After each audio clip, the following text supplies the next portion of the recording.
No hacemos ningún tipo de operación porque no tiene lógica operar sobre él. Y a la medida que nosotros empezamos a validar los nulos, empezamos a evitar que ciertos crash en la aplicación pase. Por eso Null Safety desde Dart 2 es mandatorio. Tenemos que validar el uso de los nulos, tenemos que evitar el uso de los nulos en algún momento, todo dependiendo de la operación que estés realizando, el programa que tú estés creando, todo dependerá. Pero tienes que validarlos y evitar que esto pase en producción. Una de las cosas que se hace para evitar el uso de los nulls es asignar valores al inicio. Si aquí yo declaré una variable del tipo i, está bien. Él no sabe, de hecho el compilador no sabe hasta este punto qué tipo de variable es. Ahora lo está colocando como una variable del tipo dinámico, porque él no sabe. Aquí ya le estoy diciendo que es del tipo entero, pero más allá de eso le estoy diciendo un valor por defecto. La creé con un valor. Crear una variable con un valor nos garantiza de que la variable no sea nula. Supongamos que aquí tenemos line count y yo digo en alguna parte del programa que ahora lo quiero que sea nulo. No va a poder ser. Por más que yo intente colocar esa variable como nulo, no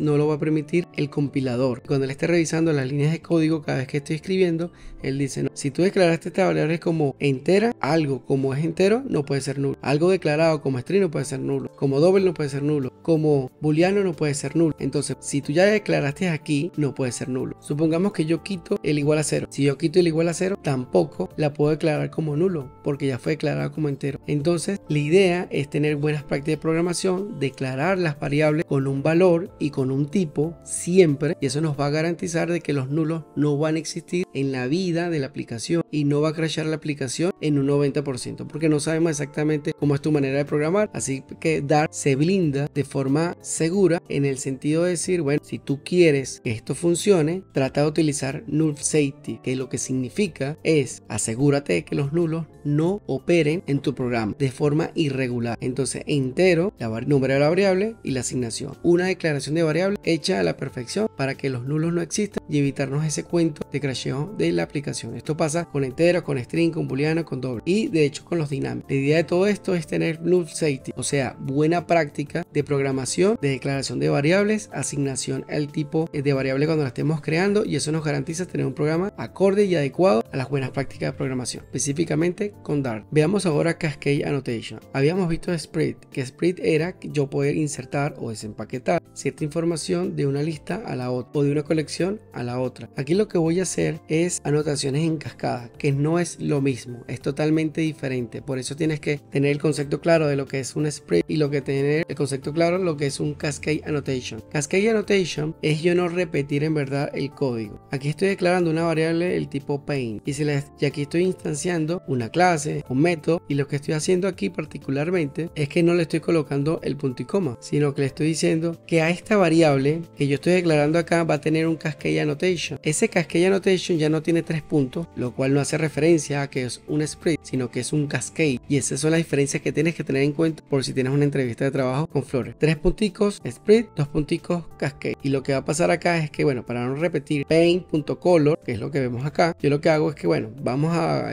lo que tú me estás diciendo, punto color, y a eso yo le creo o le asigno un valor, y al final de todo esto yo le coloco el punto y coma. Así funciona el cascade. Obviamente aquí de error porque paint no existe, color no existe y stroke cap no existe, y no existe porque esto es un simple ejemplo, pero esto es lo mismo que decir con esto. Y tú dirás, pero bueno, me ahorro yo en verdad la vida colocándolo completo, pero es una forma de programar. La verdad es una forma de programar. Que lo hagas así, de hecho, booleano hasta es mejor porque se entiende de dónde viene, y hacerlo así pues tampoco es algo complicado, y a todo va a estar en la preferencia de los programadores. Hay programadores que les gusta programar así, hay programadores que les gusta no tener todo alineado sino tenerlo con un espaciado para saber de dónde llegan, etcétera. Entonces todo depende del estilo de programación, pero tienes que tener en cuenta que el Cascade Annotation es eso, es la extensión de la variable para hacerla de forma programática más sencilla. Sin embargo, todo está en los gustos. También tenemos aquí un ejemplo donde lo podemos ver de forma muy directa. Yo pudiese hacer este query selector o esta línea de comando de esta manera. Digo, bueno, esto que está acá, que es un Cascade Annotation, no sé si se va a dar o no. Todo dependerá si la variable en este caso viene o no viene. En este caso sí viene porque ya la escribí. Entonces la coloco como opcional. Y lo que está aquí abajo, entonces le hago el 2 puntos sabiendo que es un cascade, y así no repito todo esto que está acá. Pero también te lo puedes evitar. Tú dices, bueno, en vez de yo colocar query selector, paréntesis config, punto, texto, punto clase y todo lo que le sigue, yo lo que puedo hacer es crear una variable con todo eso y hacer button, signo de interrogación, que es opcional, punto texto. Entonces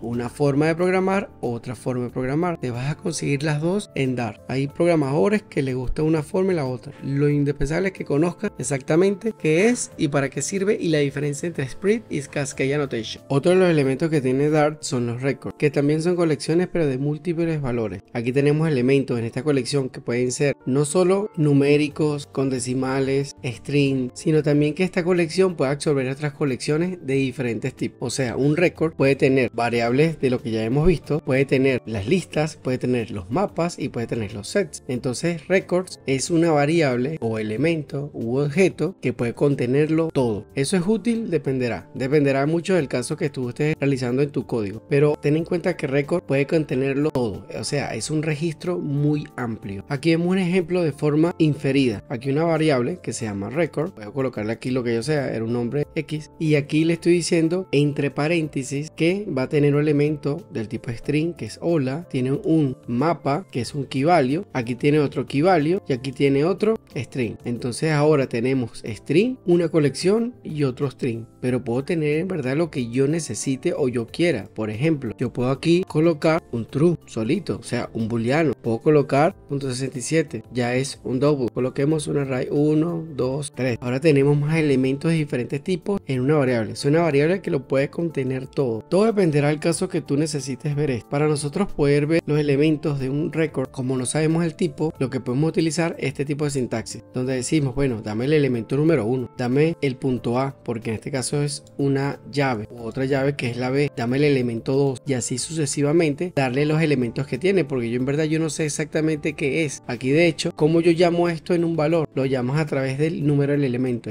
1, elemento 2, elemento 3, elemento 4, elemento 5, elemento 6 y elemento 7, que para nosotros en verdad es el elemento número 5. 0, 1, 2, 3, 4, 5. Pero entonces en este caso, ¿cómo yo hago para llamar a este elemento que está acá? Porque no tiene ni siquiera una llave para llamarlo. Pudiese yo hacerle algo de este estilo, C, dos puntos, y bueno, ya sé que la llave lo contiene, y ahora le digo, bueno, llamemos al punto C y lo puede imprimir. Entonces todo dependerá como tú necesites y programas el código, pero se puede hacer muy confuso y poco legible. Los records se utilizan para ciertas cosas. Si yo quiero utilizar un record de forma directa, decirle al compilador que es un record, se hace a través de esta sintaxis, string entero, o sea que van a ser registros del tipo string entero. Aquí puedo colocar también otras cosas más, entonces puedo hacer un record más grande con diferentes tipos, pero le estoy diciendo los tipos de valores que van a ver allí. Esto de forma directa. También puedo colocar un record que va a ser del tipo mapa, puedo hacerlo en una sola línea de código. También es útil cuando recibimos respuestas de backend. A veces nosotros no sabemos la información que viene, pero yo lo que digo, bueno, dame un record o vamos a crear un record donde user info es un mapa, que es un mapa del tipo string dinámico, pero para yo poder sacar los valores que vengan dentro de ese mapa, dámelos en un record de forma separada. Entonces lo que va a hacer acá es, bueno, aquí retorna un JSON, por decir algo, esto es un elemento totalmente colocado aquí para la prueba, y aquí el final JSON es de este tipo, string dynamic. Este JSON es este JSON que yo le estoy pasando acá, y él lo está mapeando del tipo string dinámico, o sea, un string, un entero, un booleano, y luego lo que va a hacer él es pasar esa información a este record. Ahora tenemos nombre y edad. ¿Cuál es el nombre y la edad? Bueno, el nombre, si lo imprimiese, va a ser dash, y el age va a ser 10. Entonces yo pude de alguna otra manera parsear la información en algo que yo ya sé cómo viene o cómo yo lo quiero. Los records en verdad son muy útiles cuando hablamos de este tipo de programación, pero hacer un record que lo contenga todo así, pues para la parte práctica no es tan útil a nivel de entender lo que significa. Sí. Ahora entremos en el tema de control de flujo. Los controles de flujo dentro de Dart son los típicos dentro de la programación de cualquier lenguaje de programación. Tenemos los if else, nos van a permitir hacer algo si esa condición se cumple. Si esta condición de acá se cumple, o sea que si edad es menor o igual a 18, entonces lo que voy a hacer es que el resultado va a tener este valor. Pero si esa condición no se cumple, entonces, por eso el else, entonces yo lo que voy a hacer es colocar este valor. Si esta condición se cumple, hago esto, pero si no se cumple, entonces hago lo otro. Y esto es lo que nosotros llamamos un control de flujo, porque nosotros vamos a dirigir el flujo de acuerdo a cómo las condiciones se vayan dando. También tenemos if, que es un poquito más complejo. Si esta condición se cumple, si la edad es menor o igual a 18, imprimo esto. Le asigno resultado este valor, pero también quiero evaluar que si no se cumple, entonces evalúa si la edad es igual a 21. Si no se cumple, evalúa que la edad sea igual a 32. Si no se cumplió lo anterior, entonces evalúa que la edad es igual a 43. Pero si no se cumplió, si no se cumplió ninguna de esas, entonces coloca esto. Estos son evaluaciones de if, else, if, los cuales nos va a permitir a nosotros validar y crear un control de flujo más específico. Y también tenemos un if en una línea que nosotros en verdad ya lo hemos visto, que es un ternario. El ternario en verdad es un if donde nosotros tenemos una condición de que si se cumple, entonces tomamos la opción 1, y si esta condición no se cumple, tomamos la opción 2, y eso es lo que se va a imprimir al final. Si es edad mayor o igual a 18, hará una de las dos opciones. Entonces lo mismo que decir, si la edad es menor o igual a 18 o esta condición, hace una cosa o hace la otra. Si esta condición se cumple, hará o tomará una cosa, o hará o tomará una cosa diferente. Control de flujo for es una evaluación de condición en un bucle. Ya los for es algo que ya hemos visto en la programación básica con lenguaje C y C++. En lenguaje Dart exactamente lo mismo. Tenemos un for de esta sintaxis donde nosotros le decimos que él va a ejecutar esta línea de código tantas veces como if fue seteado. Por ejemplo, yo le digo que i es igual a 10. Significa que este for va a ejecutarse 10 veces y va a imprimir 10 veces el valor. No el mismo, porque aquí le estamos diciendo que va a iterar. Entonces él va a tomar i desde 0. La primera vez imprime 0. Cuando él pase, como él tiene un i más, lo que va a hacer es, si esto es 0, viene i más. La próxima vez que yo regrese al for es 1. La próxima vez que regrese al for es 2. Es 3, 4, 5, 6, 7, 8, 9. Pero cuando llegue a ser exactamente igual a 10, ya, hasta ahí frena. Entonces él va a imprimir desde el 0 hasta el 9. Por eso es que los for son muy útiles cuando nosotros queremos iterar, cuando sabemos exactamente cuándo inicia y cuándo culmina. O por ejemplo, para nosotros imprimir todo lo que contenga la variable. Aquí lo que estoy diciendo es que imprima todo lo que contenga el 0 cada vez que lo incremente de una vuelta, de una vuelta, de una vuelta por un bucle. Entonces eso es el for, un ciclo iterativo. Esta es la forma más sencilla de utilizar el for, pero de hecho no es la forma en la que nosotros lo conseguimos en los programas de Dart. Veamos este ejemplo donde tenemos una lista del tipo string, donde tenemos ciertos elementos en ese array o lista, donde tenemos un Audi, un Renault, un más, y yo quiero imprimir cada uno de sus valores. Yo visualmente sé que tiene 3 elementos y pudiese haber creado un for desde el 0 al 3, donde va a imprimir 0, 1 y 2, o sea, 3 elementos. Pero a veces esta lista no viene tan fácil como la coloco aquí, puede venir de backend y yo no sé exactamente cuántos elementos vienen allí. Entonces, en vez de utilizar un for de este tipo, utilizo un for de este otro, donde ahora lo que le vamos a decir es que él va a iterar sobre la lista o va a iterar sobre esa colección y me va a dar cada uno de los valores. Ya no tiene una limitante de que, mira, revísame que si esto es igual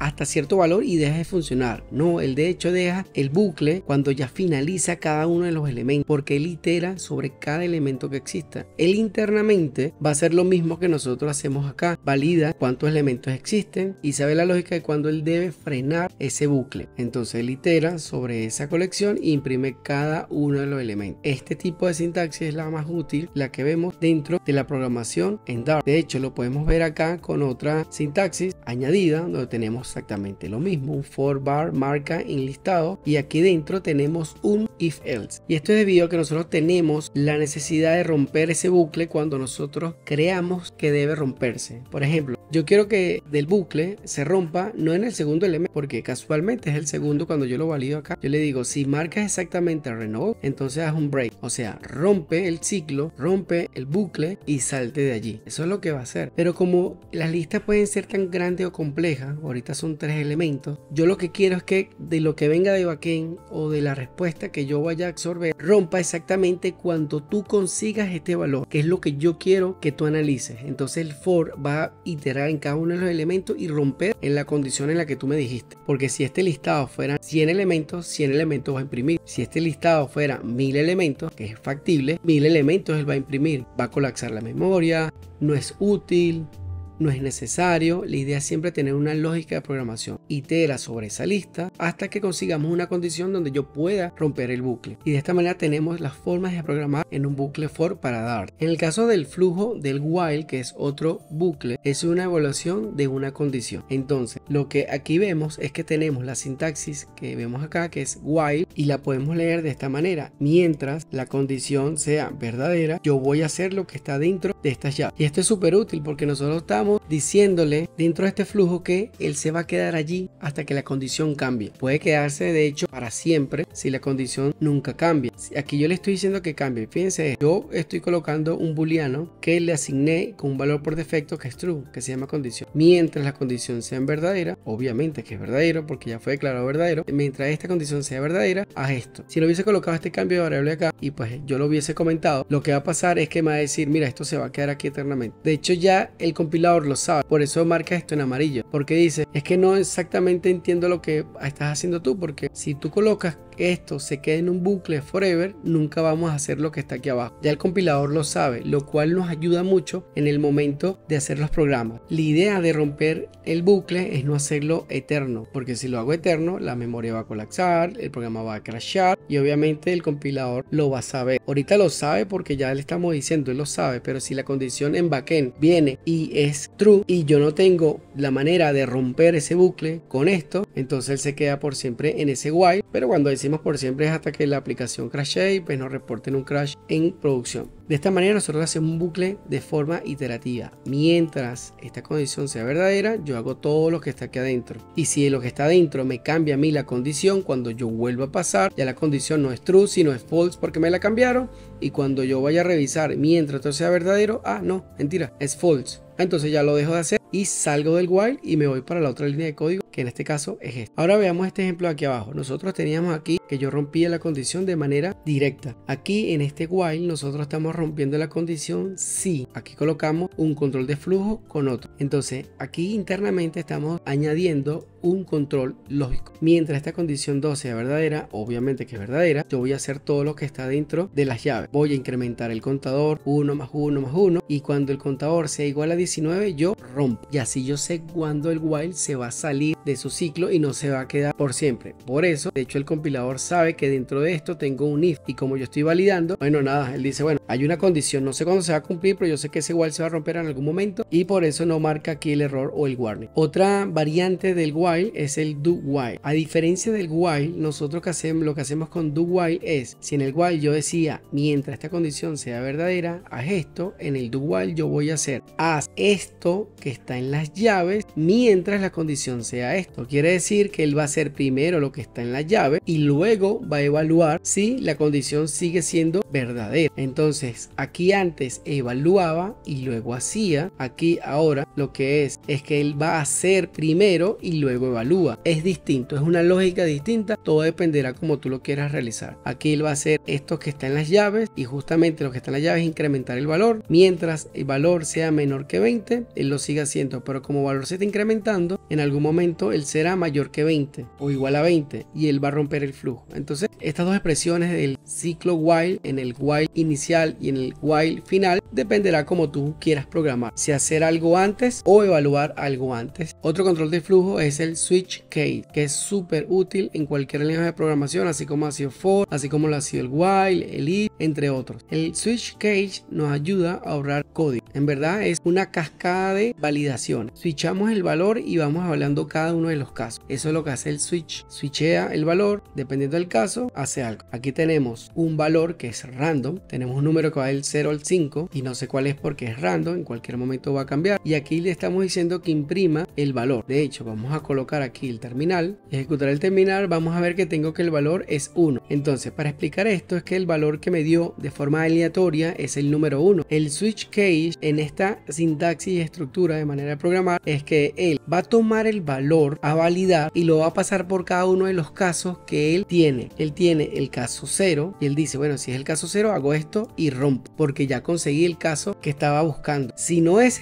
si no es el caso 0, él sigue y dice, bueno, el valor es 1 y el caso es 1, perfecto. Entonces este es el caso que yo necesito, hace esto y rompe. Vamos a hacer una ejecución nuevamente y vemos que ahora el valor es 0. Él agarra, él vuelve a evaluar y dice, bueno, déjame tomar el valor y lo evalúo en cada uno de los casos. El caso 0, casualmente es entonces hago esto, que es imprimir y salgo. Él imprimió, no ganó, que fue exactamente lo que está acá y se sale. Vamos con otro caso. El número 2, aleatoriamente me dio el 2. Él no va a hacer porque no es el caso que le corresponde, no va a hacer esto, no es el caso que le corresponde y cuando llega a case 2, sí le corresponde y lo imprime. Y aquí pues va a depender si sale o no, pero cuando cuando sale un caso que no esté dentro de él, él va a romper completamente. Veamos si podemos conseguirlo. Esto es aleatorio. Bueno, como es muy aleatorio, va a depender. Entonces lo que vamos a hacer acá es que de una vez le vamos a decir que el caso es el número 5. Y pues nada, él no va a imprimir ni en el caso 1, ni en el caso 0, ni en el 1, ni el 2, ni el 3. Entonces vamos a exportarlo nuevamente. Este no es porque ya se lo declaré aquí, porque para que yo consiga el 5 no sé cuándo será. Pero lo que va a pasar acá es que él por defecto dijo, bueno, el 5 no entra en ninguno de mis casos. Entonces por defecto, como yo no lo tengo, imprime este. Entonces los switch case nos van a servir a nosotros para poder evaluar una condición. Ahora, ¿los switch case son numéricos? No necesariamente tienen que ser valores trabajados con enteros. Yo aquí puedo haber colocado un caso donde evaluamos nombres. Entonces aquí evalúo el nombre de Dani, aquí evalúo el nombre de Santiago, aquí el nombre de Samuel, quito este caso y ahora comento este otro caso y pues nada, digo string, nombre, y le asigno el nombre de Omar. Comento esta línea de código, nombre la llevo para acá abajo y ahora él va a evaluar no enteros, va a evaluar nombres. Vamos a ejecutarlo y ahora que le ejecutemos él imprimió ningún caso. Lo que pasó acá es que el nombre, que es Omar, él lo va a tomar en el switch, va a evaluar cada uno de los casos y él se va a dar cuenta que ningún caso dice Omar. Entonces por defecto ningún caso. Supongamos que aquí ahora cambio a Samuel, ejecuto nuevamente el programa y dice casi gano. Veamos por qué. Porque cayó en este caso. Si el nombre es Samuel y él evalúa ese caso, imprime o ejecuta lo que está allí. Aquí solo estoy imprimiendo, pero puede ser otra lógica y luego rompe. Entonces con esto se demuestra que no solo son evaluaciones del tipo entero, sino que pueden ser del tipo string, del tipo double, del tipo booleano también. Entonces las evaluaciones pueden ser de cualquier tipo que nosotros querramos y podemos hacer switch case de alguna otra manera complejo dependiendo de lo que nosotros programemos. Otro de los puntos importantes dentro de Dart son las funciones, cosas que veremos en el día a día con la programación con Dart en Flutter. Y bueno, las funciones son esos contenedores de código que podemos tener de alguna u otra lógica para nuestras implementaciones. Una de las cosas que también nosotros vemos al inicio de programar con Dart para Flutter es que main de hecho es una función. La sintaxis de una función es el tipo de variable que va a devolver o el valor que ella devuelve. Si es void es que no devuelve nada o no retorna ningún resultado. El nombre de la función, los paréntesis donde pueden ir valores que vayan dentro de la función donde se va a trabajar y las llaves donde estaría contenida la lógica. Entonces main, cuando nosotros creamos una aplicación con Flutter basado en el lenguaje de Dart, main siempre va a estar presente. Este es el ejemplo tácito de cómo es la función y cómo es una función del tipo main. Una función que realiza algo, en este caso imprime, no devuelve nada y tampoco recibe nada. Las funciones básicas tienen ese tipo de expresión. Uno le puede colocar que sea del tipo void o no, todo dependerá. Nuevamente aquí lo infiere el compilador y aquí se lo decimos de manera directa. Pero esta es la sintaxis. Si nosotros queremos hacer una función más específica, nosotros le podemos decir a Dart a través del compilador que la función va a retornar un valor del tipo string, le decimos su nombre y que esa función va a recibir a través de los paréntesis parámetros. En este caso va a recibir una variable del tipo string llamada nombre y lo que va a hacer la función saludo es recibir el nombre e internamente lo que va a realizar es retornar un string, porque eso es lo que se le está diciendo acá, que retorne un string y en ese string vamos a retornar hola y el nombre que le pasemos. En este caso recordemos que esto dentro de un string es interpolación, cosa que vimos anteriormente. También podemos nosotros instanciar el uso de la función. Fíjense que aquí tengo el mensaje en el cual se le asigna saludo Dani. Entonces saludo Dani es llamar a esta función que se llama saludo, le paso el parámetro nombre, lo cual estoy haciendo acá, y el resultado que sé que es un string va a una variable mensaje que también es el tipo string. Y con esto yo genero una función que tiene una lógica sencilla por ahora, pero las funciones pueden tener un máximo de líneas de código, porque si no sería una función no legible. Típicamente va entre 25 o 50 líneas de código, ya esto sería mucho, pero puede ir en ese orden. 10 líneas de código es suficiente, 20 líneas de código también lo es, pero todo dependerá de la lógica que estés realizando, cómo tu programes, si puedes simplificar o refactorizar el código. Veremos si puedes absorber esa lógica en 20 o 50 líneas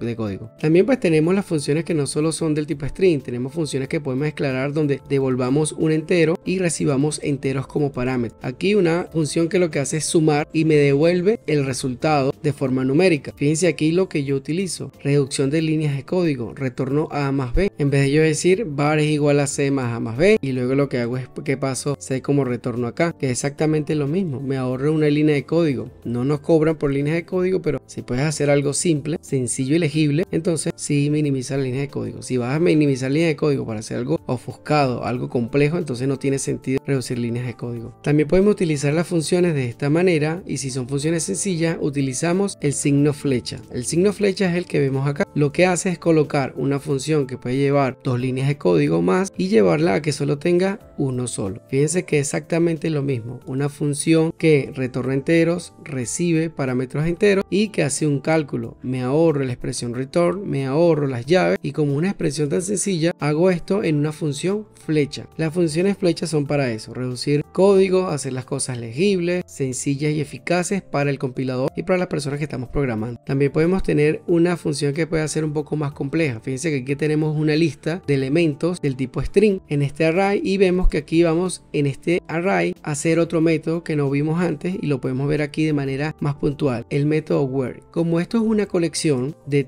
cadenas, nosotros lo que le vamos a decir al compilador es: de esa lista que se llama archivos, donde tú consigas un nombre que contenga Dani file, lo imprime. Muy parecido al contain que habíamos visto, pero en este caso es una lógica más compleja, donde le decimos a través de una función que gesto, de hecho lo es porque tenemos el signo flecha, donde queremos evaluar donde ciertas condiciones se cumplan para cada uno de lo que hago aquí. Y de hecho fíjense que el for each tiene un print porque esta función llama a otra, y esta es la manera de reducir aún más el código en una sola línea de código, pero todo dependerá de cómo vaya evolucionando la manera de programar que haces tú. Tenemos esta función que pues es un clásico, la secuencia de Fibonacci, que lo que hace es retornar si los valores son iguales a 0 o 1, y si son distintos hace una ecuación. Fíjense lo sencillo, eficaz y hermoso que puede ser una función hecha con lógica. También aquí tenemos otra versión de una función, donde tenemos una función llamada saludar, en donde entre paréntesis, que llega hasta acá, recibe parámetros nombre, apellido y cantidad. Pero aquí hay una diferencia: el nombre tiene un signo de interrogación, lo cual significa que es opcional, y aparte le hemos incluido a los parámetros el require. Significa que ese parámetro es requerido sí y porque sí. Eso significa que si al momento de no pasárselo en el flujo de ejecución, el programa o aplicación dará un error porque son requeridos, o sea que siempre deben estar. Si lo vemos acá, vemos que saludar está aquí implementado, apellido y cantidad son mandatorios, requerido,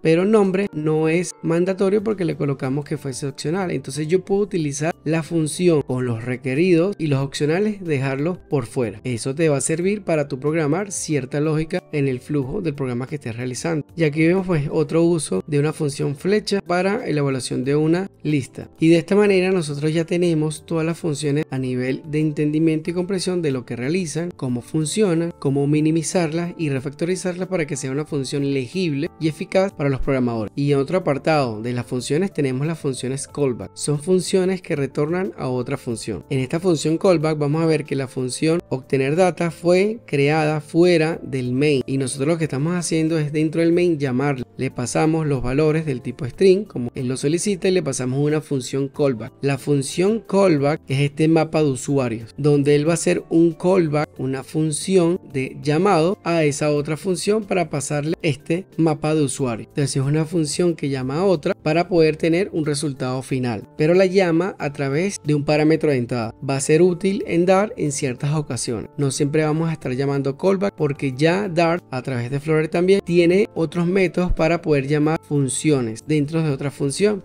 Hace algo que veremos más adelante, que son las promesas, los asíncronos, los await, que son muy útiles dentro de Dart, pero tener la esencia de que Dart maneja funciones callback es esencial. Más allá de las funciones con Dart tenemos los enum, que son muy útiles. Nosotros declaramos los enum fuera del main, siempre es así. Luego de declarar los enum, de hecho puede ser fuera del main, puede ser en otra clase, puede ser en otro archivo donde declaremos el enum, y ese ya es declarado de forma global. En este caso está declarado fuera del main, o sea que main lo puede utilizar en cualquier parte de su código, y es un enum, lo que significa poder tener valores que nosotros podemos enumerar. Fíjense que aquí nos cerramos con punto y coma. Vamos a ver el uso. Tenemos una variable que ahora va a ser del tipo enum. ¿Por qué? Porque enum se llama cursos y yo quiero que tipo sea del tipo enum, o sea que esta variable va a absorber todo lo que enum contenga, y puedo yo hacer cursos.mobile para poder acceder a cada uno de ellos: cursos.mobile, cursos.web, cursos.backend y cursos.cloud y cursos.los elementos que existan dentro de ese enum. Los enum son muy útiles cuando utilizamos el switch case, porque yo el enum contengo los valores necesarios para poder evaluar a través del case del switch y poder saber en cuál condición va a caer o en cuál caso. Los enum son muy útiles en Dart porque lo que hace es enumerar ciertos tipos de valores y los agrupa en una variable en conjunto que nosotros podemos utilizar a lo largo de la programación de nuestro producto. Los enum, pues como indican acá, son enumeradores. Lo veremos también un poco más adelante en la programación, donde veremos que esto puede ser el número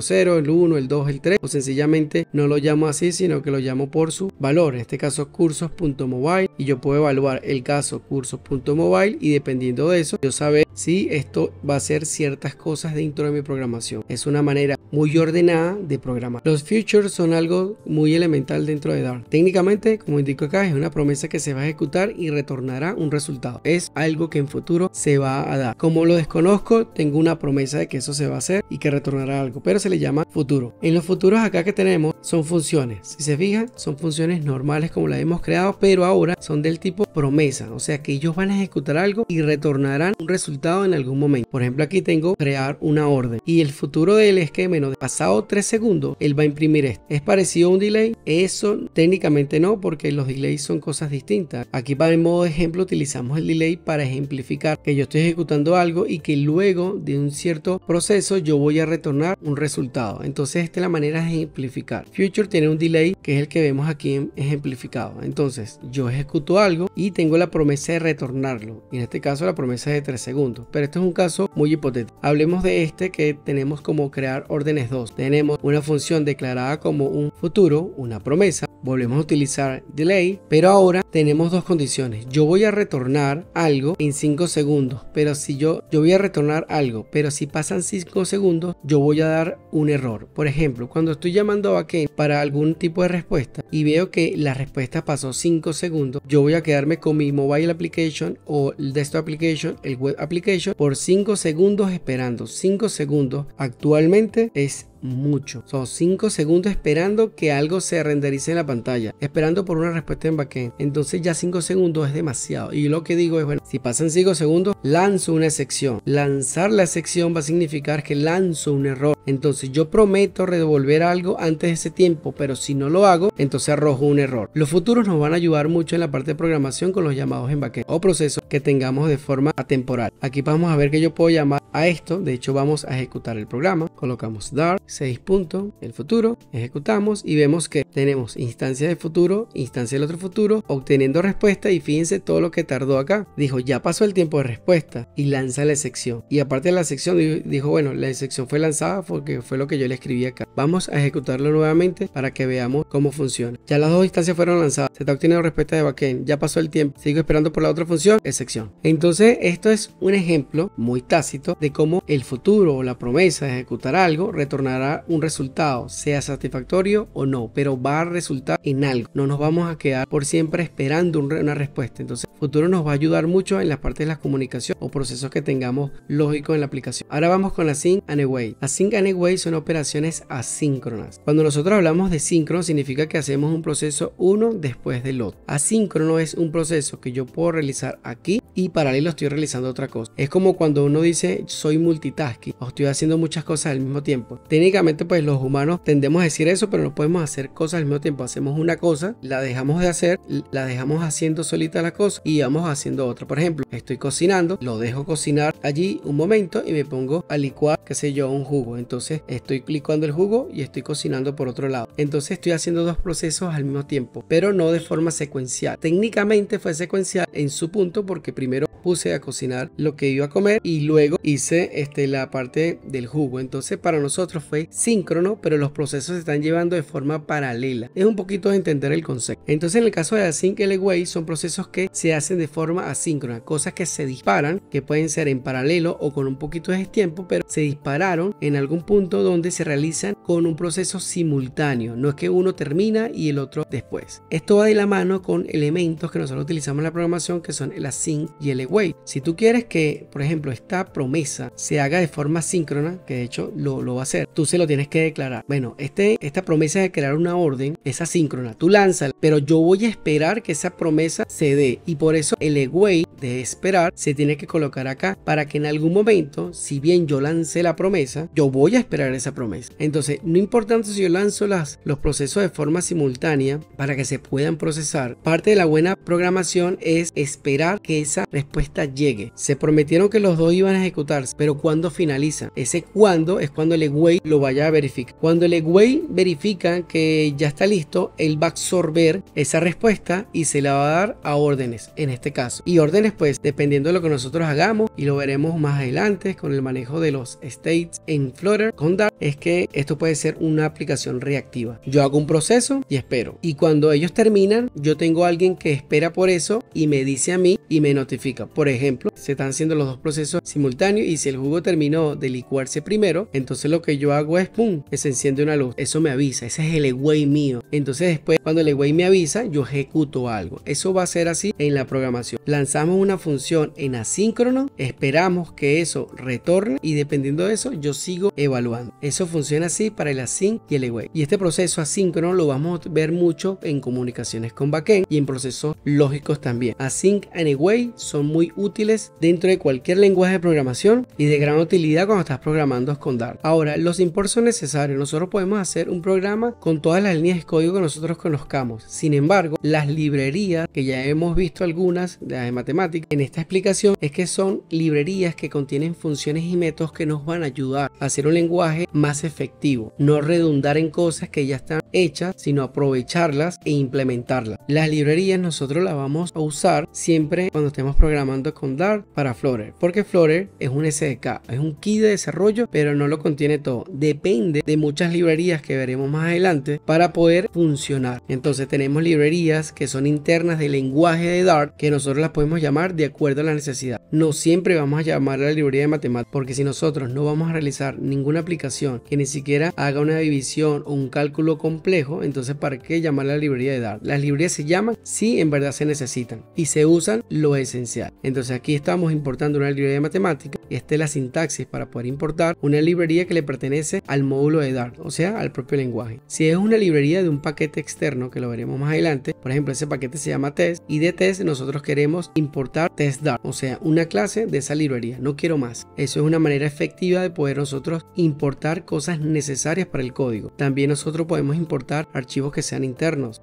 Si bien no es un paquete o una librería, yo lo coloqué como una clase que contiene diferentes funciones. Típicamente es una librería interna. Entonces, para que esa función yo no la tenga que copiar y pegar en diferentes clases, la coloco en una clase aparte y lo que hago es llamarla. Es una librería interna y pues yo la llamo de acuerdo a la ruta donde esté ubicada. También puedo llamar a las librerías con un alias. Hay librerías que son complejas, por ejemplo, esta dice lib2, yo no sé qué significa. Yo le puedo colocar aquí un alias, librería de cálculo. Entonces eso me ayuda a entender que esa librería es de cálculo y no lib2, o sea que no sé ni sé qué es un alias. Es como darle un nickname o un sobrenombre a la librería para mayor legibilidad. También puedo hacer un import de una sola parte de la librería, lo habíamos visto arriba también, pero aquí le estamos diciendo de toda la librería, de todos los métodos que tiene la librería, funciones, etcétera. Yo solo quiero que muestres cálculo, solo dame cálculo, y así no tienes que absorber todo el conjunto de funciones. Él está obviando lo demás, pero está mostrando solo cálculo, y eso es lo único que tú podrás implementar. Es una manera efectiva de utilizar la librería. Y también está la otra que es en hide, de yo quiero todas, pero